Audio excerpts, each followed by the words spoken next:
Next thing we know, that we're inside this fog. Misty and I started seeing these rods shooting. They were like on both sides of us. My name is Mark Newble. I live in West Tennessee, and I always had an interest in Bigfoot. Um, I'm not really sure how long ago it was, but I had a health scare and I went into a coma. And the the thing about it was that I worked a lot of hours. I did swing shift on a 7 day rotation. And coming out of this health scare, I really realized that life was short and I needed to spend more time enjoying things that I like to do and that I shouldn't work as much. So that's what I did. And that involved getting out and looking for a Bigfoot? Yes, ma'am. So, have you had an encounter or seen anything, heard anything? I have seen things through the thermal.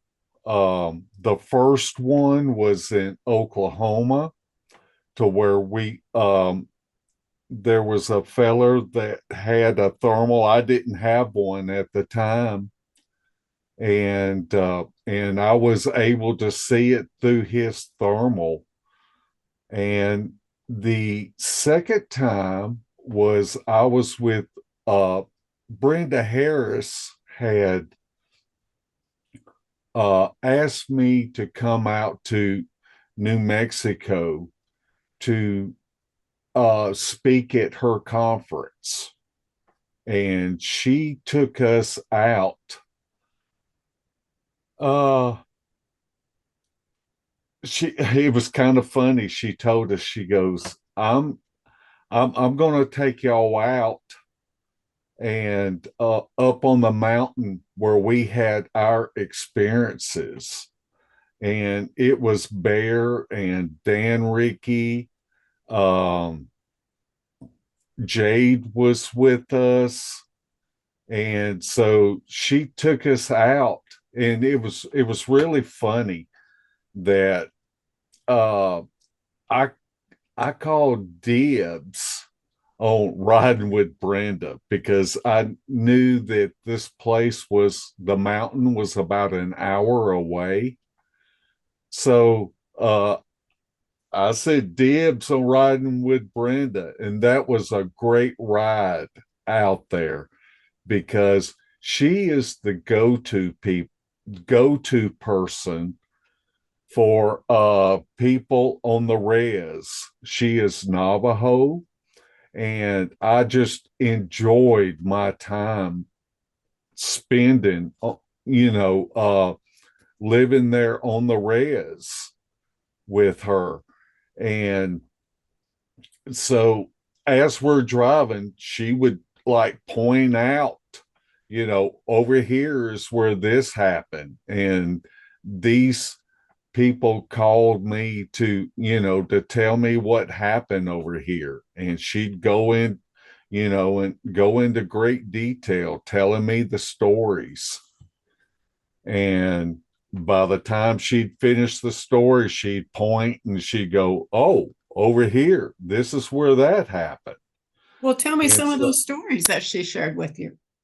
uh it was different encounter stories of where there was like Sasquatch that would come up to people's houses and um, and different interactions that they would have. I mean, it was just story after story after story. And it was just an awesome experience. What did they do when they came up to these houses? Some things were where people were abducted. Um, and they were just horrifying stories, some of them. One story that really sticks out with me was there was a cartel plane crash, and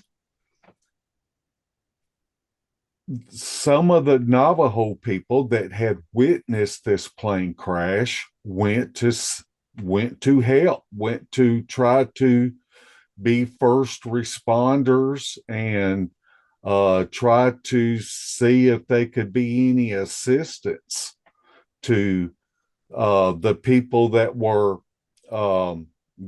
in the plane crash. And when they got there, the the surviving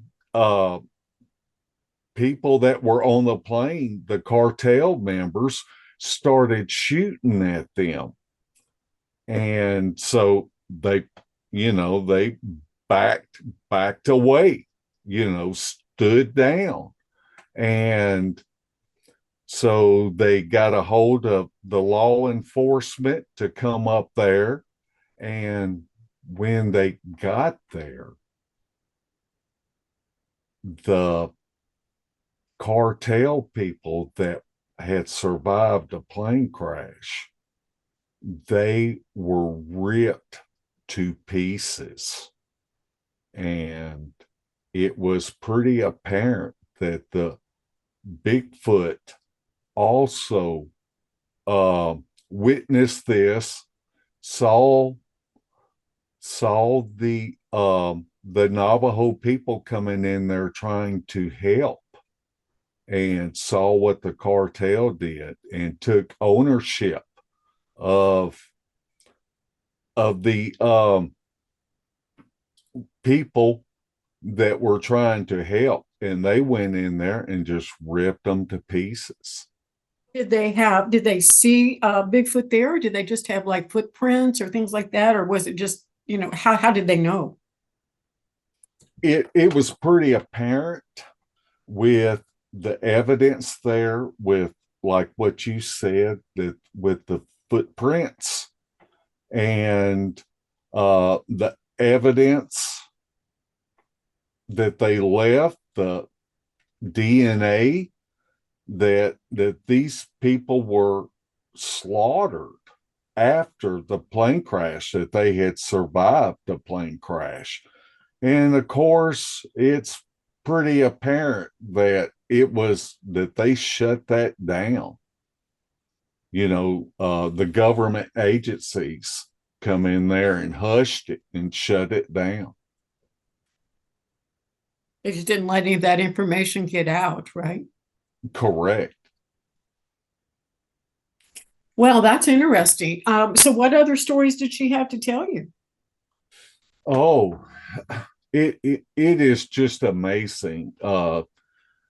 She has been on so many uh TV shows, Discovery Channel, the Animal Planet, uh the Shapeshifters, was different programs. What That what was what did she have to tell you about the Bigfoot experiences in New Mexico, though?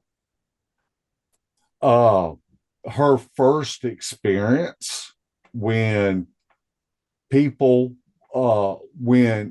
whenever they started having activity when she was a little girl, and her and her siblings riding in a truck to go visit family members. And um I don't remember all of the details. I've got it on my YouTube channel when I interviewed her for a podcast.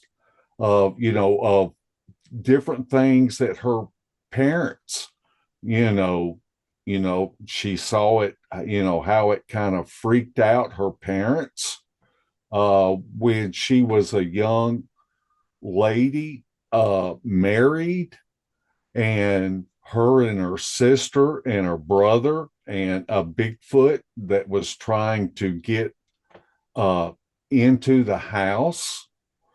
And, it was a pretty frightening experience. Well, it And sounds like it certainly sounds like it would be, yes. I mean, those are some pretty terrifying Bigfoot experiences. Now, when you got to your destination, did you have any experiences out there?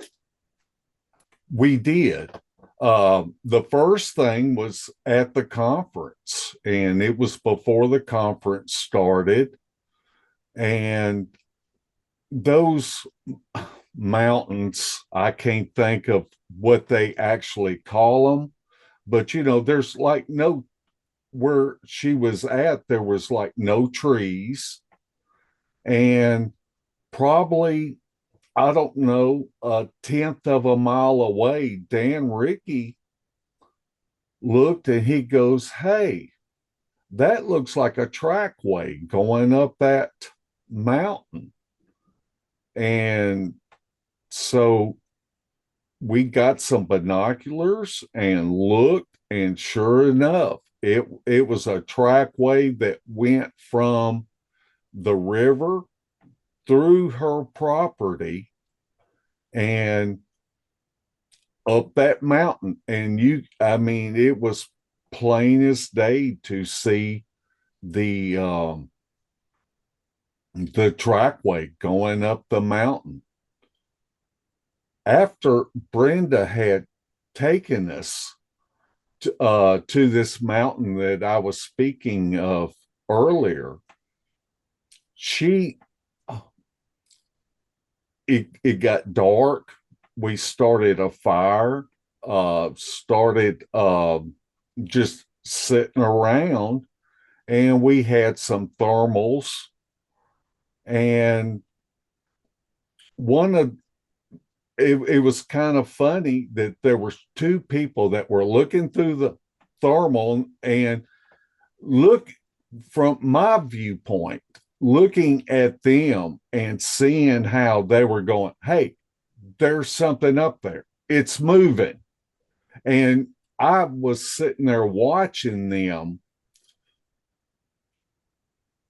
as they're moving the thermals. You could see both people, going like this, like it's moving. And I was going, "Hit the record button, hit the record button, hit the record button." And know know your equipment. Uh, One person that had it was his thermal, and he didn't know in the dark, how to hit the record button. And the other person was Jade, and of course she didn't know. And so I yanked the thermal out of Jade's hand and hit the record button, and was able to witness this creature, moving from tree to tree and tree peeking at us. And for in the thermal, it definitely looked like a Bigfoot. Yes, ma'am. Yeah, you could tell that. I mean, it was lit up in the thermal. And after that experience, we went to Randy Yai's house. And Randy is law enforcement. And where he lives at, he has had a lot of experience with shapeshifters, with Bigfoot, with the little people. And I'm kind of enthralled with hearing stories of the little people. And Randy told told us this story about how he was he would wake up in the middle of the night and it was like something had bit him. Something was gnawing on him. And, when you're coming up out of a deep sleep, you're not fully conscious. And he said one night he woke up and there was a little person and it was on his arm and was biting his thumb. And he woke up and started shaking it. And this little person took off running and went into a his closet that the door was open. He went in there and looked, and sure enough, there was a hole that was in his house on the outside wall that this little person was coming in and out. Um, Bigfoot experiences. He was able to show us damage done to his house, and you could see he lived in a double wide trailer, and you could see the impressions of where the boogers were coming up and slapping the outside of the trailer. Uh, he showed us damage to where he kept his horses, where he kept his dogs, to where the boogers were coming up there and kind of being aggressive. And I really consider Randy a valid eyewitness. He is someone that served in the military. He was in the he was a police officer, um, and it was just amazing to be able to spend time with these Navajo people. So did he have any missing animals from this aggressive Bigfoot attack? He had dogs that were killed. The horses, I don't believe anything actually hurt the horses, but it spooked them. And in the corral that they were in, he showed us, you know, it would be like 6x6s that the boogers were coming up there and trying to tear into this corral where he kept them. So is this ongoing or was this an isolated incident? This is ongoing things. And I know when he would, speak about these things and things were happening, his neighbors, kind of charged him with being a shapeshifter. And so did he have any shapeshifter stories to talk about, or they just thought he was a shapeshifter? They just thought that he was a shapeshifter. Did they think he was shapeshifting into a Bigfoot? Different animals and different things that would happen around his neighbor's area. And on the res, I mean, it ain't like that he had really close neighbors. They were spread apart. They each had a lot of property. And so whenever things were happening with his neighbors, they were just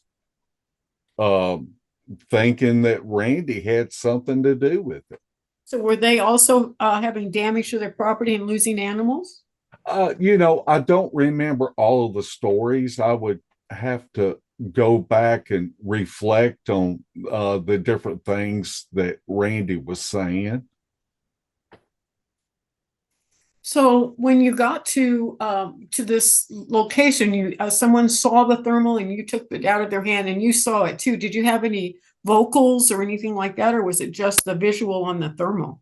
It was just the video on the on the thermal. Uh, I should have looked that up and sent you the footage of it. But it by the time that I grabbed the thermal from Jade, she was uh, this thing had settled in behind a big tree, and it was just tree peeking at us. Yeah, that was definitely a missed opportunity there with the thermal not being able to get that whole visual process for sure.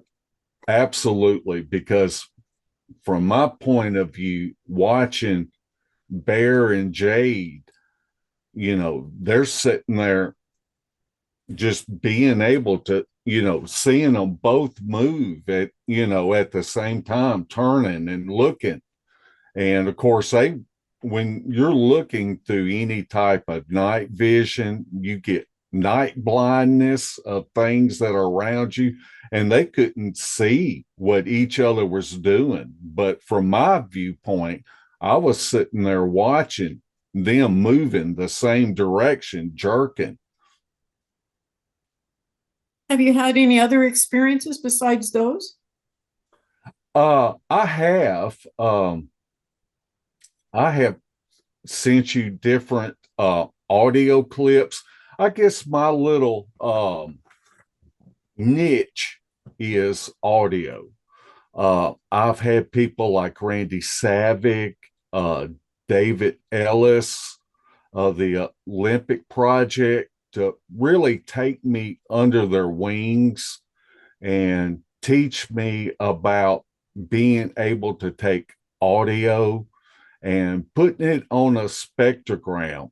Every animal has their own animal frequency signatures. It's almost like a fingerprint so that you can see what you're able to actually see what the signature is, the differences between human, um, canine, coyotes, and dogs, birds, owls, and you're able to see the differences in the frequency signature, and you're able to compare. And the frequency signature of what we believe is a Bigfoot, that signature doesn't match any other animal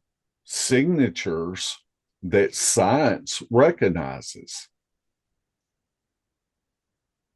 That's interesting. And I'm sure there's a lot of comparable studies out there that would be able to contribute to that very thing. There's a lot of audio that's available for us.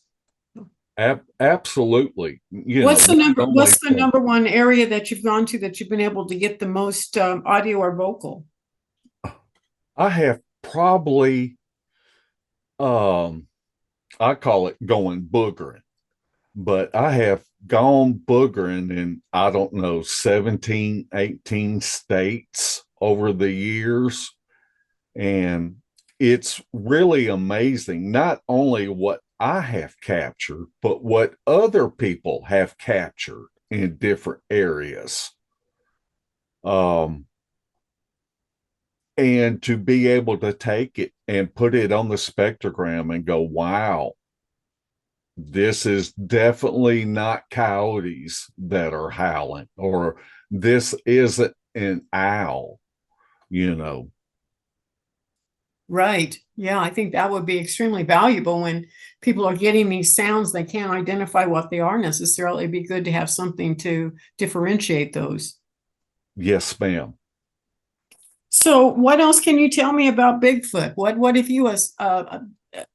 have you learned about Bigfoot over the years? Uh, it seems like the more that I learn, the more that I realize that I don't know nothing. And that may sound kind of odd to say that, but when you witness things and you have things happen to you uh, out in the field that you're you go, wow, this is just absolutely crazy. You think about uh I guess one of my favorite things to do out in the field is I will study the topographical maps, and I will look for the same characteristics of a terrain that I have had success with in the past. And what would that be? What is that terrain you're looking for? Uh, I'm First of all, it's water. What water is available? Is it creeks that feed into a river?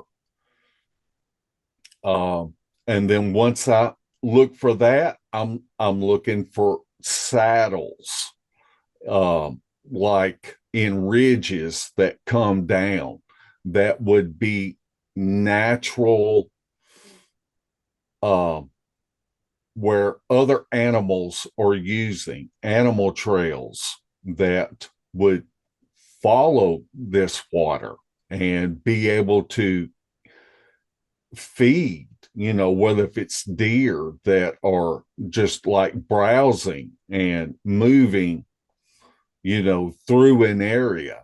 And once you can see that on the topographical maps. And so, uh, like I said, one of the favorite things that me and different people enjoy doing is finding a place. You may have to park your vehicle. We do a lot of backpacking. We will be loaded down with packs with our food, recording equipment, our shelter, and we will hike in, 1, 2, 3, 4 miles, and then we will just camp out in an area. We'll set up hammocks or small tents or build some type of shelters, tarp shelters. It's, and, when you go into these areas, it can be intimidating, and you need to go in with people, that you trust. Um, I think about, Larry Porch and Shelley Reed and Kane Michael and Eric Tipton and Spencer Jameson, different people that that if it hits the fan and activity starts ramping up, you want to be with people that are not going to panic. They're going to be grounded, and you can come together and basically circle the wagons and go through this experience that something coming in to you and staying just on the outside of the firelight that you can see from the campfire. It's it it it can be nerve rattling because you're not going to just be able to, you're so far back in the forest that you just can't scream for mama and run for the trucks, because you don't want to be panicking and running to the woods 4 miles trying to find where your vehicle is. You're not going to make it. And more than likely, you're not going to make it because not of what creatures are out there, but hurting yourself trying to get back. Exactly. And so that's what you, how often do you get out and do that? our we we love going out in the fall through the spring. Um, my favorite time is in the winter, uh, when the leaves are gone. But you know, there's been so many times that we have gone out and it's just gone driving icy roads through a snowstorm and ice storm, you know, to get into these areas. Whenever we filmed the Trackways film with Cam Buckner from Cryptid, it, you know, man, it was cold. And so you have to be prepared. You have to go in with enough clothes and shelter to protect yourself because you know you if you're back 2 miles in the woods and you step in a foxhole and break an ankle, you know, there it's going to take a lot to get you out, and you have to be prepared for that with food and um, clothing and that sort of stuff. Well, absolutely. I agree. So with all of your experience with these, what do you think they are? I, you know, when I first got in this, I was strictly flesh and blood, but I've had things happen to me that, you know, that you can't explain. Like And what? Like what's happened? recently we uh we were out in Kentucky in the Appalachians, and there was a lot of us there. Um, Misty Haynes from the SASS group, the Southern Appalachian Sasquatch Creeper Seekers, that Sherry Renone started up. It was me and Misty and Kane Michael, and we had gone out for a night hike, and it was just really spooky. This was just rock throwing distance from where the Bell Witch things happened. And we were camped out. We were doing this night hike, and we're walking, we're being quiet, we're using thermals, we've got audio recorders going, and all of a sudden things started, a fog just started coming, and we could see it. And next thing we know, that we're inside this fog, and we started. Kane was a little in front of Misty and I, and Misty and I started seeing these rods shooting. And I have never experienced that. And it's like a light that's small, and they're different colors, and they kind of look like a rod, and they just fly past you and go away. And they were like on both sides of us. And it was, I mean, it was something to experience. I mean, I have heard of rods, but I have never experienced it. And Kane had, uh, he had an app on his phone, uh, what's it called? A spirit box. It was similar to a spirit box app.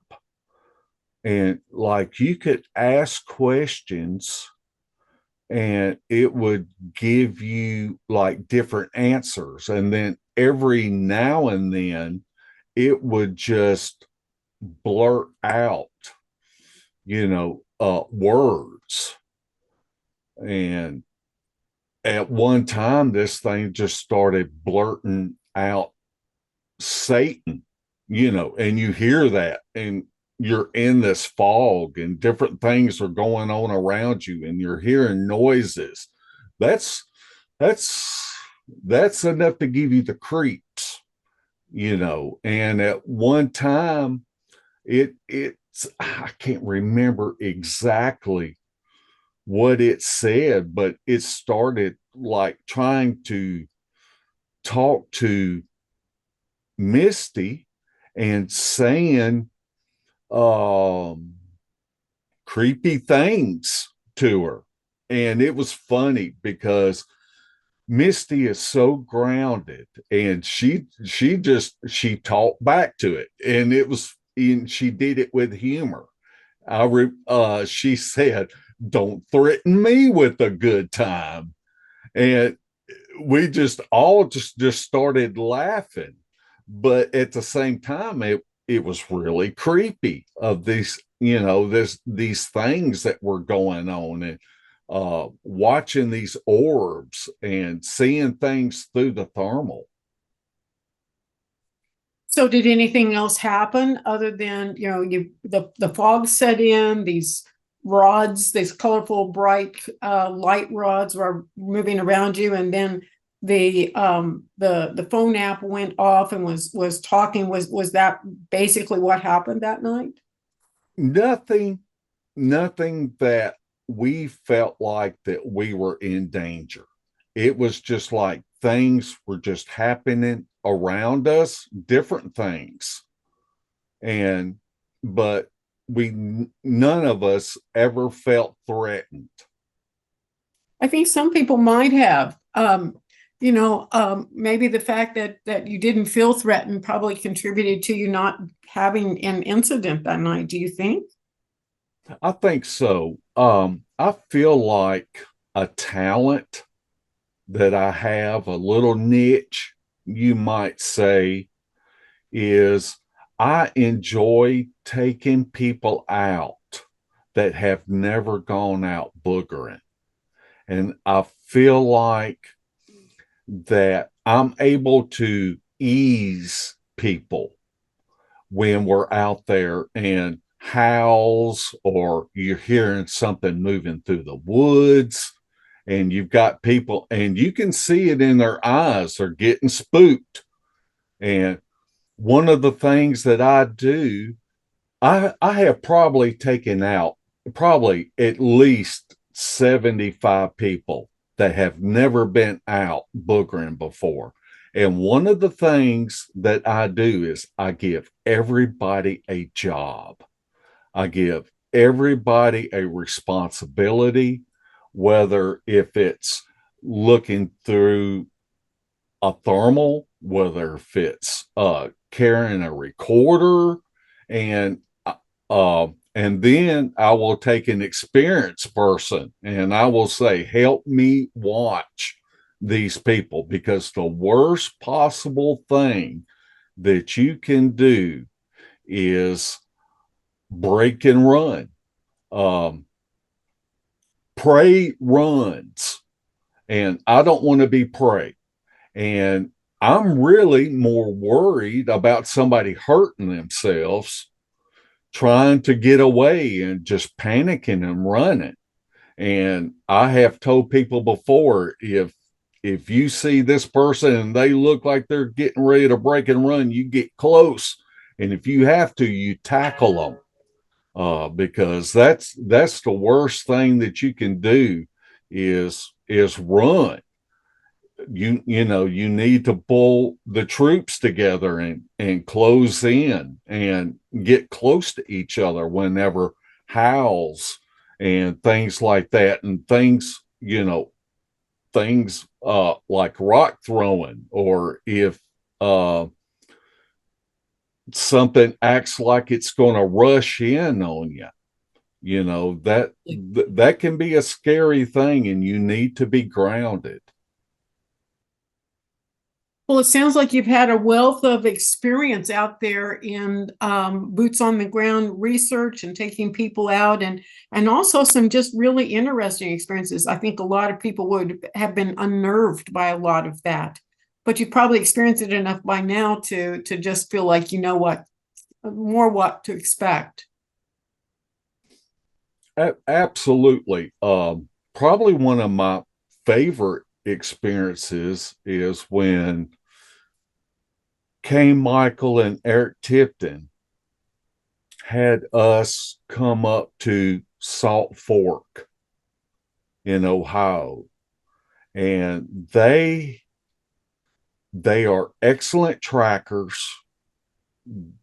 They uh, are very dedicated to how they go about their research, and they wanted other people to document what was going on in their area. And so what we did was we went in, we set up a base camp at a campground, and there is probably the most well-known Bigfoot group out there. This sanction of this group, they were trying to figure out where they were going. So what we did was set up a base camp. We drove to where we were going to enter into the woods, dropped off all of our gear. They drove the vehicles back, and Eric and Kane just walked back to where we were at, stationed up, and then we went into the area, and we went 40. It took 45 minutes for us to climb this ridge to get into the area just to hike in. And it probably took us about 2.5 hours to hike into this area. And we camped out in hammocks for 3.5 days in there. And just from the time that we got up on the ridge and started hiking in, all kind of activity was going on. Trees snapping and crashing down around us, hearing vocals, you know, and here you are, you got 75 pounds, on your back, hiking in, and all this stuff is going on, and you're getting deeper and deeper into the forest. And we captured some great audio. I sent you an audio clip of what we believe was a Sasquatch, and it was like on the third day, and it was almost like this thing was getting disgusted at us that we were still there and not leaving. And I even did a mimic of the vocals so that you can see on the spectrogram that it's not human, what this was, because you can see what my frequency signature is mimicking, this vocal on the spectrogram. There was all kind of things coming into camp at night, moving around us, uh, mimicking. We were hearing things, all different directions, and we purposely set up our hammocks on the edge of a drop off, like a cliff, that if something's going to come into us, there was no way for us to get out.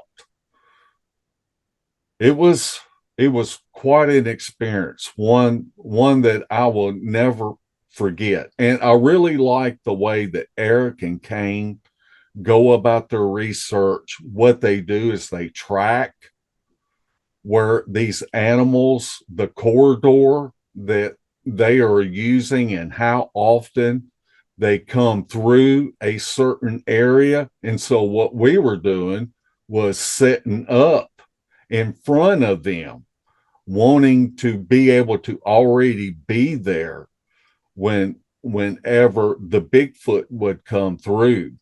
And but apparently they put out scouts in front of them, and that come through an area first, because these animals did not like us coming into the area knowing that their group was going to be coming into that area. So it was really like they were trying to run us out. Well, I've heard that before. They intimidate people and try to get them out of there, but very very wise about being aware of intruders, humans that are coming into their space. So it's kind of a cat and mouse game out there. Absolutely. Well, anything else that you have to share? Otherwise, I'm going to go ahead and end our meeting today. Uh, I guess that's all. I just I really hate that this community can be harsh on different people that go out into the woods and finding evidence. A lot of things can be misidentification, but I think that we should be kind and humble to each other. And if you are out in the woods and you come across a tree structure, um, footprints, whatever, your job is just started. Uh, Really, I hate it when people find something and then they go and they get phone reception and they start posting on the World Wide Web. Hey, look what I found. You know, that you shouldn't. Yes, you should document what you're finding, but your job is just started. That's when you need to do like what trackers do. You need to go into circles and find your next sign. Whether if it's a footprint you find, you need to find the next footprint. Now you have a direction of which way this animal is moving, and you go from there. And that's the way to collect good evidence.